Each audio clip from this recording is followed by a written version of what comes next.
you don't have to be rocket scientists to know this is having a massive impact on the housing market. So the chart on the left basically tracks Australia's population growth. You can see the massive uptick in 2005 when basically this whole immigration rocket took off against dwelling completions, which is the blue line. And pretty much, immigration ramped up about 10 years before we got a supply response. And we had a sort of supply response for about 7 or 8 years last decade, where we built a record number of homes. But now that's come off at the same time as we've got this absolutely extreme, unprecedented record immigration.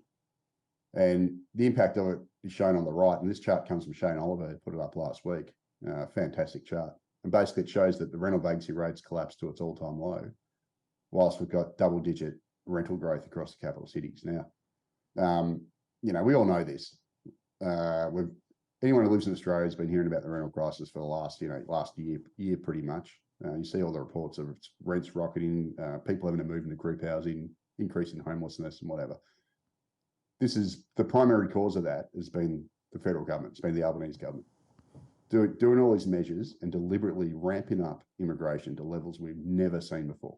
It's absolutely atrocious for equity and that sort of stuff. Of course, it's also helped to obviously support house prices. So despite the fact that, according to CoreLogic, the house prices bottomed out on the 7th of February. This is according to the daily index. And after that, we actually got a 100 basis point rise in the cash rate and mortgage rates. But because of this huge immigration, the rental prices, etc., that's driven a 7% bounce in house prices across the 5 major capitals, and that's been led by Sydney and Brisbane. Sydney's now slowing, Brisbane is now accelerating, but pretty much all the capitals have rebounded, and this has primarily been caused by the whole, unprecedented rise in immigration. And the rent, obviously the shortage of supply, and it's created FOMO because people are basically, they don't want to rent because rents are rocketing at double-digit rates, and it's horrible, and they don't know if they're about to get another rental, and it's just created this FOMO in the market. And pretty much the only person that I know that actually picked this was Stephen Koukoulas, the kook. I thought it was crazy at the time, but he sort of picked this last year, and to his credit, he's got it right. So, and extraordinary circumstance. You don't usually see house price rebounds happen when you had tightening monetary policy, and obviously a pretty severe contraction in borrowing capacity. But here we are, absolutely absurd, abnormal market. Surge in rents and rising prices thanks to Albo's mass immigration. And the other impact obviously is on the labour market. Yep. So, the jobs market. So what I've got on the left is, this is from the monthly ABS labour force release. And effectively the labour supply, because of this extreme immigration, has basically grown at twice the pace that it was pre-pandemic. So, it obviously fell. The labour supply growth shrunk almost to nothing during the pandemic when we had negative net overseas migration. And now they've come back. It's stronger than ever. It's grown at an absolutely absurd rate. And the chart on the right actually shows that we've almost caught up on the lost immigration from the pandemic. So the green line there shows the pre-COVID trend and basically what the civilian population aged over 15 would have been without the pandemic. It just grew at the previous pre-pandemic rate. And as you can see, we fell way behind that, and now we've just about caught up, and probably in a month or two we're going to be level, and then we're going to surpass it. Seek employment data, which came out actually today for August, and basically you can see that the job ads is falling. It's still elevated, but the bigger factor there, and this is the more important one, is actually the blue line here, and that shows the number of applications per job.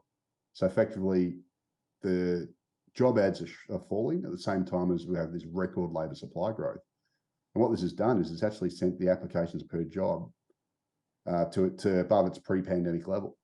So now in some ways this is showing that the labour market's actually looser than it was pre-pandemic, because we've got this huge labour supply response at the same time as the economy is now slowing because of the RBA rate hikes and all the other stuff.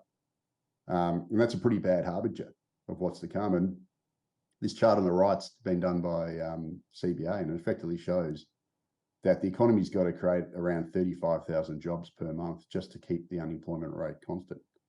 To stop it from rising, given a constant participation rate.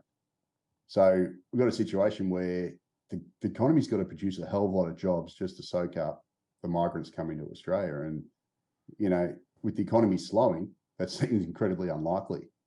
And it sort of tells you that unemployment's going to rise. And in fact, Roy Morgan's estimate of unemployment, which is, you know, bit looser than the ABS, but they generally track each other, showed that unemployment rocketed to 11% in August, which was its highest level since March 2021. And Roy Morgan pinned that on basically this record labour supply growth because of immigration outpacing jobs growth. And you can see from the table here, which compares August 2023 to 2022, we've had this, you know, the population age 14 plus has gone up 706,000 during the year, which is massive, primarily because of immigration, but also because of Costello's baby bonus kids are now hitting working age.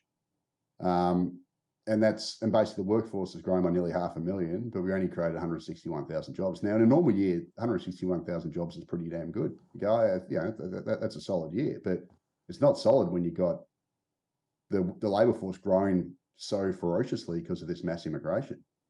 And, you know, thankfully, most of that's been full-time, but it's still not nearly enough. And as a result, the number of unemployed has gone up nearly 2%. And the unemployment's also gone up 0.2%. So according to Roy Morgan.